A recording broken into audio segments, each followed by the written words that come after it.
KSRP exam 2020ಕ್ಕೆ ನೀವು ತಯಾರಿ ಮಾಡಲು ಇನ್ನೂ ಕೆಲವೇ ದಿನಗಳು ಉಳಿದಿವೆ. ಸೊ ಆ ಉಳಿದಿರ್ತಕ್ಕಂತಹ ಕೆಲವೇ ದಿನಗಳಲ್ಲಿ ನೀವು ಯಾವ ರೀತಿ ಪ್ರಿಪೇರ್ ಆಗಬೇಕು ಅನ್ನುವ ಒಂದು ದೃಷ್ಟಿಯಿಂದ ನಮ್ಮ ಈಸಿ ಕ್ಲಾಸಸ್ ವತಿಯಿಂದ ನಿಮಗೆ ಲೈವ್ ಕ್ಲಾಸಸನ್ನು ಕಂಡಕ್ಟ್ ಮಾಡ್ತಾ ಇದ್ದೇವೆ. ಸೊ ಇದು ಒಂದು ದೀಪಾವಳಿ ಹಬ್ಬದ ಪ್ರಯುಕ್ತ ನಿಮಗೆ ಒಂದು ಕೊಡುಗೆಯಾಗಿ ನಮ್ಮ ಈಸಿ ಕ್ಲಾಸಸ್ದಿಂದ ನಿಮಗೆ ಕೊಡ್ತಾ ಇದ್ದೇವೆ. ಸೊ ಈ ಒಂದು ವಿಡಿಯೋಸ್ಗಳಲ್ಲಿ ಲೈವ್ ಕ್ಲಾಸಸ್ದಲ್ಲಿ ಎಲ್ಲ ವಿಷಯಗಳನ್ನು ಸಂಪೂರ್ಣವಾಗಿ ರಿವಿಷನ್ ಮಾಡಲಾಗುವುದು. ಯಾರು ಇದುವರೆಗೆ ಒಳ್ಳೆಯ ರೀತಿಯಿಂದ ಓದಿಕೊಂಡಿದ್ದೀರಿ ಅವರಿಗೆ ಇದು ಒಂದು ಒಳ್ಳೆಯ ಪ್ಲ್ಯಾಟ್ಫಾರ್ಮ್ ಆಗಲಿದೆ.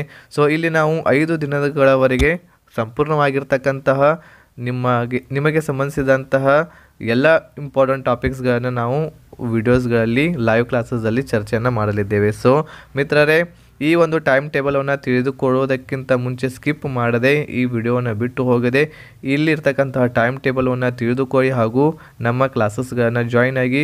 ನಿಮಗೆ ಇದು ಒಂದು ಸುವರ್ಣಾವಕಾಶವಾಗಿದೆ ನಿಮ್ಮ ಸ್ಟಡಿಯನ್ನು ಇನ್ನಷ್ಟು ಬಲಿಷ್ಠಗೊಳಿಸಲು. ಸೊ ಮಿತ್ರರೇ, ನಾನು MA ಸೈಯದ್ ಈಸಿ ಕ್ಲಾಸಸ್ಗೆ ಸ್ವಾಗತ ಕೋರುತ್ತೇನೆ. ಮಿತ್ರರೇ, ನೀವು ನಮ್ಮ ಚಾನೆಲ್ ಮೇಲೆ ಹೊಸದಾಗಿ ವಿಸಿಟ್ ಮಾಡಿದ್ರಿ ಅಂತಂದ್ರೆ ಸೊ ನಮ್ಮ ಚಾನಲ್ವನ್ನು ಸಬ್ಸ್ಕ್ರೈಬ್ ಮಾಡಿ, ಅದರ ಜೊತೆಗೆ ಬೆಲ್ ಐಕನನ್ನು ಸಹ ಕ್ಲಿಕ್ ಮಾಡಿ. ಸೊ ಇದೇ ರೀತಿಯಾದಂತಹ ವಿಡಿಯೋಸ್ಗಳ ನೋಟಿಫಿಕೇಷನನ್ನು ನೀವು ಪಡೆದುಕೊಳ್ಳಲು. ಮಿತ್ರರೇ, ಮೊದಲನೇದಾಗಿ ನಾನು ನಿಮಗೆ 2 ಪಾಯಿಂಟ್ಸ್ಗಳನ್ನು ನೆನಪಿನಲ್ಲಿ ಇಟ್ಕೋಬೇಕು ಅಂತ ನಾನು ಹೇಳ್ತಾ ಇದ್ದೀನಿ. ಸೊ ಇದು ಕ್ಯಾಶುವಲ್ ಆಗಿರ್ತಕ್ಕಂಥ ಪಾಯಿಂಟ್ಸ್ಗಳು. ಏನಂತಂದರೆ, ಮೊದಲು ಬಿ ಪ್ರಿಪೇರ್ ಇನ್ ಮೈಂಡ್. ಮೊದಲು ನೀವು ನಿಮ್ಮ ಮೈಂಡ್ ಸೆಟ್ಟನ್ನು ಮಾಡ್ಕೊಂಬಿಡಿ. ನಾನು ಈ ಎಕ್ಸಾಮನ್ನು ಕ್ಲಿಯರ್ ಮಾಡಲೇಬೇಕು, ಈ ಎಕ್ಸಾಮನ್ನು ನಾನು ಕ್ರ್ಯಾಕ್ ಮಾಡಲೇಬೇಕು ಅನ್ನೋದು ನಿಮ್ಮ ಮೈಂಡಲ್ಲಿ ಇರಬೇಕು. ಓಕೆ, ನಾನು ಈ ಎಕ್ಸಾಮ್ದಲ್ಲಿ ಯಾವುದೇ ರೀತಿಯಿಂದ ಏನೇ ಆಗಲಿ ಸೊ ಈ ಎಕ್ಸಾಮನ್ನು ನಾನು ಪಾಸ್ ಮಾಡಲೇಬೇಕು, KSRP ಎಕ್ಸಾಮನ್ನು ಅಂಥೇಳಿ ನಿಮ್ಮ ಮೈಂಡ್ದಲ್ಲಿ ಫಿಕ್ಸ್ ಇರಲಿ. ಸೊ ಈ ಒಂದು ಉದ್ದೇಶವನ್ನು ಇಟ್ಕೊಂಡು ನೀವು ಈ ಎಕ್ಸಾಮನ್ನು ಯಾಕೆ ಕ್ಲಿಯರ್ ಮಾಡ್ತಾ ಇದ್ದೀರಿ ಸೊ ಆ ಉದ್ದೇಶನೂ ಸಹ ನಿಮಗೆ ಕ್ಲಿಯರ್ ಆಗಿರಬೇಕು. ಸೊ ನಿಮ್ಮಷ್ಟಕ್ಕೆ ನೀವು ಕೇಳ್ಕೊಳ್ಳಿ. ಸೊ ಈ ಎಕ್ಸಾಮನ್ನು ನಾನು ಏಕೆ ಪಾಸ್ ಆಗಬೇಕು, ಈ ಜಾಬನ್ನು ನಾನು ಏಕೆ ತೆಗೆದುಕೊಳ್ಬೇಕು ಅನ್ನೋದು ನಿಮ್ಮಷ್ಟಕ್ಕೆ ನೀವು ಒಂದು ಪ್ರಶ್ನೆಯನ್ನು ಹಾಕ್ಕೊಳ್ಳಿ. ಸೊ ನಿಮಗೆ ಉತ್ತರ ಸಿಗ್ತೈತಿ. ಸೊ ಆ ಒಂದು ನಿಮ್ಮ ಗುರಿ ಕ್ಲಿಯರ್ ಆಗಿತ್ತಂತಂದ್ರೆ ನೀವು ಯಾವುದೇ ರೀತಿಯಾದಂತಹ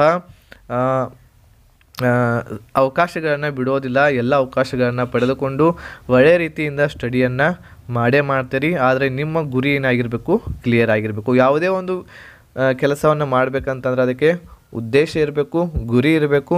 ಸೊ ಅವಾಗ ಮಾತ್ರ ಅದು ಒಂದು ಸಕ್ಸಸ್ಫುಲ್ ಆಗಿರ್ತಕ್ಕಂತಹ ಕೆಲಸ ಪೂರ್ಣ ಆಗ್ತೈತಿ. ಓಕೆ, ಆಮೇಲೆ ಅದರ ಜೊತೆಗೆ ಪ್ಲ್ಯಾನ್ ಕೂಡ ಇರಬೇಕು. ಓಕೆ, ಪ್ಲ್ಯಾನ್ ಕೂಡ ಇರಬೇಕಾಗುತ್ತದೆ. ಸೊ ಆಲ್ರೆಡಿ ನಮ್ಮ ಯೂಟ್ಯೂಬ್ ಚಾನಲ್ದಲ್ಲಿ ನಿಮಗೆ 21 ದಿವಸಗಳ ಒಂದು ಪ್ಲ್ಯಾನನ್ನು ಹೇಳಿಕೊಟ್ಟಿದ್ದೆ ನಾನು, ಯಾವ ರೀತಿ ಸ್ಟಡಿ ಮಾಡಬೇಕಂತೇಳಿ. ಆದಷ್ಟು ಬಹಳಷ್ಟು ಮಿತ್ರರು ಅದನ್ನು ಫಾಲೋ ಮಾಡ್ತಾ ಇದ್ದಾರೆ. ಸೊ ಅವರು ಫಾಲೋ ಅಪ್ ಮಾಡ್ತಾ ಎಲ್ಲ ಸ್ಟಡಿಯನ್ನು ಆಲ್ಮೋಸ್ಟ್ ಆಲ್ ಕವರ್ ಮಾಡಿದ್ದಾರೆ. ಸೊ ಈಗ ನಾನು ಇಲ್ಲಿ ಮುಖ್ಯವಾಗಿ ನಿಮಗೆ ಹೇಳಬೇಕಾಗಿರೋದು ಏನಂತಂದ್ರೆ, ನಾನು ಈಗ ಕೆಲವು ದಿನಗಳವರೆಗೆ ಹೊರಗೆ ಇರುವ ಕಾರಣದಿಂದ ಯಾವುದೇ ರೀತಿಯಾದಂತಹ ವಿಡಿಯೋಸ್ಗಳು ಅಪ್ಲೋಡ್ ಮಾಡಲಿಕ್ಕೆ ಆಗೋದಿಲ್ಲ. ಆದ್ದರಿಂದ ದಿನಾಲು ಒಂದು ಕರೆಂಟ್ ಅಫೇರ್ಸ್ ವಿಡಿಯೋ ಬೆಳಿಗ್ಗೆ ಹಾಕ್ತೇವಲ್ಲ, ಸೊ ಆ ಒಂದು ವಿಡಿಯೋ ಅಂತೂ ನಾನು ನಿಮಗೆ ತಲುಪಿಸ್ತೀನಿ. ಇದ್ರ ಜೊತೆಗೆ ಇಂಪಾರ್ಟೆಂಟ್ ಇರ್ತಕ್ಕಂತಹ ಯಾವುದಾದರೂ ವಿಡಿಯೋಸ್ ನಾನು ಟೈಮ್ ಸಿಕ್ತಂತಂದರೆ ನಾನು ಅದನ್ನು ಸಹ ಅಪ್ಲೋಡ್ ಮಾಡ್ತೀನಿ ಯೂಟ್ಯೂಬ್ ಚಾನಲ್ ಮೇಲೆ. ಸೊ ಅದನ್ನು ಸಹ ನೀವು ನೋಡ್ಕೊಳ್ಳಿ. ಆದರೆ ಈಗ ನಾನು ಇಲ್ಲಿ ಹೇಳಬೇಕಾಗಿರೋದೇನು, 5 ದಿನಗಳವರೆಗೆ ನಿಮಗೆ ಪ್ರಿಪೇರ್ ಆಗಲು ಒಂದು ಒಳ್ಳೆಯ ಸುವರ್ಣಾವಕಾಶ ಇದೆ. ಸೊ ಆ 5 ದಿವಸಗಳವರೆಗೆ ನಿಮಗೆ ಕಂಪ್ಲೀಟ್ ಸಿಲೆಬಸ್ವನ್ನು ಪೂರ್ಣ ಮಾಡಬೇಕಂತ ಹೇಳಿ ನಾನು ಒಂದು ಅಂದ್ಕೊಂಡಿದ್ದೇನೆ. ಸೊ ಅದು ನಿಮ್ಮ ಪ್ರಿಪ್ರೇಷನ್ ನೀವೇನೀಗ ಓದ್ಕೊಂಡಿದ್ದೀರಾ ಅದಕ್ಕೆ ಒಂದು ಬೂಸ್ಟ್ ಆಗಿ ಕೆಲಸವನ್ನು ಮಾಡಲಿದೆ ಅದು.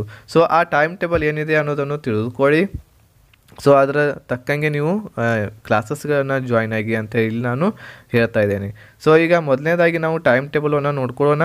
ಸೊ ಇಲ್ಲಿ ನಾವು 17ನೇ ತಾರೀಕಿಗೆ 17 ನವೆಂಬರ್ 2020ಕ್ಕೆ ನಾನು ಎಕನಾಮಿಕ್ ಕ್ಲಾಸನ್ನು ತೆಗೆದುಕೊಳ್ತೀನಿ. ಸೊ ಎಕನಾಮಿಕ್ ಕ್ಲಾಸ್ದಲ್ಲಿ ಇಂಪಾರ್ಟೆಂಟ್ ಇರ್ತಕ್ಕಂತಹ ಎಲ್ಲ ಟಾಪಿಕ್ಸ್ಗಳನ್ನು ನಾನು ಇಲ್ಲಿ ಕವರ್ ಮಾಡ್ತೇನೆ ಪ್ರಶ್ನೆಗಳ ಜೊತೆಗೆ. ಓಕೆ, MCQಗಳ ಜೊತೆಗೆ ನಾನು ಎಲ್ಲ ಟಾಪಿಕ್ಸ್ಗಳನ್ನು ಆಲ್ಮೋಸ್ಟ್ ಕವರನ್ನು ಮಾಡಲಿಕ್ಕೆ ಟ್ರೈ ಮಾಡ್ತೀನಿ. ಸೊ ನೀವು 17/11/2020 ಈ ಎಕನಾಮಿಕ್ ಕ್ಲಾಸನ್ನು ಅಟೆಂಡ್ ಮಾಡಬೇಕು. ಇಂಪಾರ್ಟೆಂಟ್ ಇದೆ ನಿಮ್ಮ KSRP ಎಕ್ಸಾಮ್ಗೆ. ಸೊ ಈ ಎಲ್ಲ ಲೈವ್ ಕ್ಲಾಸಸ್ಗಳ ಟೈಮಿಂಗ್ ರಾತ್ರಿ 8 ಗಂಟೆಗೆ ಇರ್ತೈತಿ. ಓಕೆ, 8 PM ಎಲ್ಲ ಕ್ಲಾಸಸ್ಗಳು 8 PMಗೆ ನಡೀತವೆ 5 ದಿನ ಕಂಟಿನ್ಯೂಯಸ್ ಆಗಿ. ಓಕೆ, ಸೊ 17ನೇ ತಾರೀಕಿಗೆ ಎಕನಾಮಿ ಇದೆ. ಸೊ ಅದರ ಜೊತೆಗೆ 18ನೇ ತಾರೀಕಿಗೆ ಮೋಸ್ಟ್ ಇಂಪಾರ್ಟೆಂಟ್ ಇರತಕ್ಕಂಥದ್ದು ಹಿಸ್ಟ್ರಿ ಇದೆ. ಸೊ ಇದರಿಂದ ನಿಮಗೆ 20 ರಿಂದ 21 ಕ್ವಶನ್ಸ್ಗಳು ಬರುವಂಥ ಚಾನ್ಸಸ್ ಇರೋದರಿಂದ ಇಲ್ಲೂ ಸಹ ಎಲ್ಲ ಟಾಪಿಕ್ಸ್ಗಳನ್ನು ನಾನು ಕವರ್ ಮಾಡ್ತಾ ಹೋಗ್ತೀನಿ, ಡಿಸ್ಕಷನ್ ಮಾಡ್ತಾ ಹೋಗ್ತೀನಿ. ಸೊ ಅಲ್ಲಿ ನಾನು ಡಿಸ್ಕಷನ್ ಮಾಡೋದು ಅಷ್ಟೇ ಅಲ್ಲ, ನಿಮಗೆ MCQ ಕೂಡ ಕೊಡ್ತೇನೆ. ಸೊ ಅಲ್ಲಿ ನಾವು MCQ ಅಂತಂದರೆ ಒಂದು ಪ್ರಶ್ನೆ ಕೇಳಿದ ತಕ್ಷಣ ಅದಕ್ಕೆ ಕಮೆಂಟ್ ಮಾಡಿ ಆನ್ಸರನ್ನು ಹೇಳಬೇಕು ನೀವು. ಆಮೇಲೆ ಅದ್ರ ಬಗ್ಗೆ ನಾವು ಡಿಸ್ಕಷನ್ ಮಾಡ್ತಾ ಹೋಗೋಣ. ಸೊ ಇದು ನೀವು ಓದಿರ್ತಕ್ಕಂಥದ್ದು ಇನ್ನೊಂದ್ಸಲ ರಿವಿಷನ್ ಆದಂಗೂ ಸಹ ಆಗ್ತದೆ. ಸೊ ಇನ್ನೊಂದು ನೆಕ್ಸ್ಟ್ 19ನೇ ತಾರೀಕಿಗೆ ಪೊಲಿಟಿ ಮಾಡ್ತೀನಿ, ಸಂವಿಧಾನದ ಪೂರ್ತಿ, ಅದರ ಜೊತೆಗೆ ಮೂಲಭೂತ ಹಕ್ಕುಗಳು, ಕರ್ತವ್ಯಗಳು ಆಗಿರ್ಬೋದು, DPSP ಆಗಿರ್ಬೋದು. ಸೊ ಎಲ್ಲವುಗಳನ್ನು ಇಲ್ಲಿ ನಾನು ಕವರ್ ಮಾಡ್ತೇನೆ 19ನೇ ತಾರೀಕಿಗೆ ರಾತ್ರಿ 8 ಗಂಟೆಗೆ ಎಲ್ಲವೂ ಸಹ ಕ್ಲಾಸಸ್ಗಳು. ಅದೇ ರೀತಿ 20ನೇ ತಾರೀಕಿಗೆ 20 ನವೆಂಬರ್ 2020ಕ್ಕೆ ಜಿಯೋಗ್ರಾಫಿಯನ್ನು ಕಂಪ್ಲೀಟ್ ಮಾಡ್ತೀನಿ. ಅದ್ರ ಜೊತೆಗೆ ಸಾಧ್ಯವಾದರೆ ಕರೆಂಟ್ ಅಫೇರ್ಸ್ನು ಕೂಡ 3 ತಿಂಗಳ ಕರೆಂಟ್ ಅಫೇರ್ಸ್ನು ಕೂಡ ಇಲ್ಲಿ MCQ ರೂಪದಲ್ಲಿ ನಾನು ನಿಮಗೆ ಕವರ್ ಮಾಡಲಿಕ್ಕೆ ಟ್ರೈ ಮಾಡ್ತೀನಿ.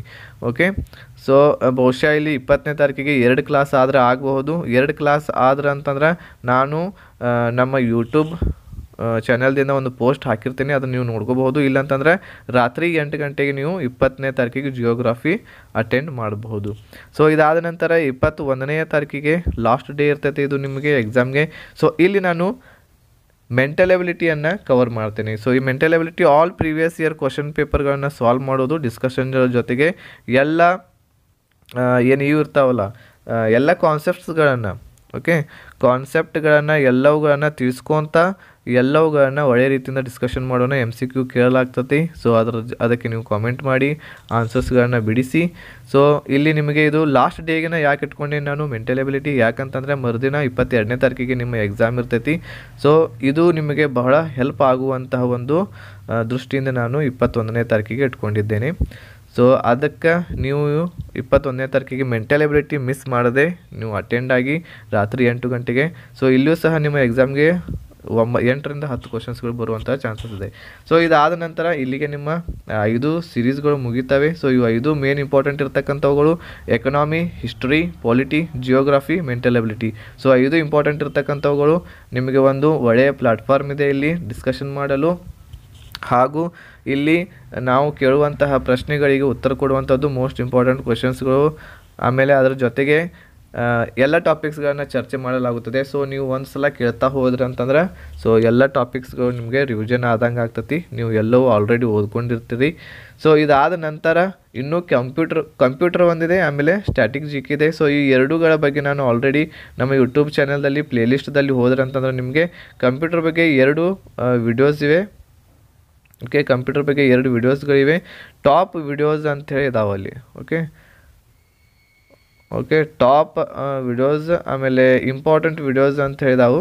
ಸೊ ಅಲ್ಲಿ ನೀವು ಪ್ಲೇಲಿಸ್ಟಲ್ಲಿ ಹೋದ್ರೆ ಅಂತಂದ್ರೆ ಒಂದು 14 ರಿಂದ 15 ಸೀರೀಸ್ ಇದಾವೆ. ಅದರಲ್ಲಿ ನಾವು ಕಂಪ್ಯೂಟರ್ ಬಗ್ಗೆ 2 ವಿಡಿಯೋಸ್ಗಳು ಅಪ್ಲೋಡ್ ಮಾಡಿದ್ದೇನೆ. ಅದ್ರ ಜೊತೆಗೆ ಆಲ್ಮೋಸ್ಟ್ ಆಲ್ ಎಲ್ಲವೂ ಸ್ಟ್ಯಾಟಿಕ್ GK ಬಗ್ಗೆ ಇವು ಸೀರೀಸ್ಗಳು ಇದಾವೆ. 14-15 ಸೀರೀಸ್ಗಳು ಸ್ಟ್ಯಾಟಿಕ್ GK. ಸೊ ಇಂಪಾರ್ಟೆಂಟ್ ಇದೆ. ಈ ಎಲ್ಲ ವಿಡಿಯೋಸ್ಗಳನ್ನ ನೀವು ನೋಡಲೇಬೇಕು, ನಿಮ್ಮ ಎಕ್ಸಾಮ್ಗೆ ಬಹಳ ಅನುಕೂಲವಾಗಿರ್ತಕ್ಕಂಥದ್ದು. ಸೊ ಸಮಯ ಬಹಳ ಕಡಿಮೆ ಓದಿದೆ ಮಿತ್ರರೇ, ಆದ್ದರಿಂದ ಒಂದು ಸ್ವಲ್ಪ ಹಾರ್ಡ್ ವರ್ಕ್ ಮಾಡಿ.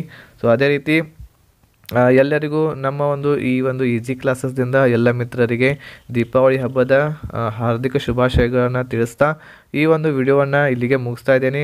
ಮಿಸ್ ಮಾಡದೆ ಎಲ್ಲರೂ ಈ ಒಂದು ಅವಕಾಶವನ್ನು ಪಡೆದುಕೊಳ್ಳಿ, ಹಾಗೂ ಈ ಒಂದು ಅವಕಾಶವನ್ನು ಬೇರೆಯವರಿಗೂ ಸಹ ಪಡೆದುಕೊಳ್ಳಲು ಅನುಕೂಲವನ್ನು ಮಾಡಿಕೊಡ್ರಿ. ನಿಮ್ಮಿಂದ ಅದು ಸಾಧ್ಯ. ನಿಮ್ಮ ಎಲ್ಲ ಸೋಷಿಯಲ್ ಗ್ರೂಪ್ಸ್ಗಳಲ್ಲಿ, ಇನ್ಸ್ಟಾಗ್ರಾಮ್ ಆಗಿರ್ಬೋದು, ಫೇಸ್ಬುಕ್ ಆಗಿರ್ಬೋದು, ವಾಟ್ಸಪ್ ಆಗಿರ್ಬೋದು, ಎಲ್ಲ ಗ್ರೂಪ್ಸ್ಗಳಲ್ಲಿ ನಿಮ್ಮ ಎಲ್ಲ ಫ್ರೆಂಡ್ಸ್ಗಳಿಗೆ ಈ ಒಂದು ವಿಡಿಯೋವನ್ನು ತಲುಪಿಸಿ. ಸೊ ಅವರು ಸಹ ಬಂದು ಈ ಒಂದು ನಮ್ಮ ಸೆಷನ್ಸ್ಗಳನ್ನು ಜಾಯಿನ್ ಮಾಡಲಿ ಅಂಥೇಳಿ. ಸೊ ಎಲ್ಲರಿಗೂ ಧನ್ಯವಾದಗಳು. ಎಲ್ಲರೂ ಮತ್ತೆ ಭೇಟಿ ಆಗೋಣ ಆ ಸೆಷನ್ಸ್ಗಳ ಜೊತೆಗೆ. ಇದ್ರ ಜೊತೆಗೆ ನಾನು ಡೈಲಿ ಅಂತೂ ಕರೆಂಟ್ ಅಫೇರ್ಸ್ ನಿಮಗೆ ತಲುಪಿಸ್ತೀನಿ. ಸೊ ಎಲ್ಲರಿಗೂ ಧನ್ಯವಾದಗಳು. ಜೈ ಹಿಂದ್.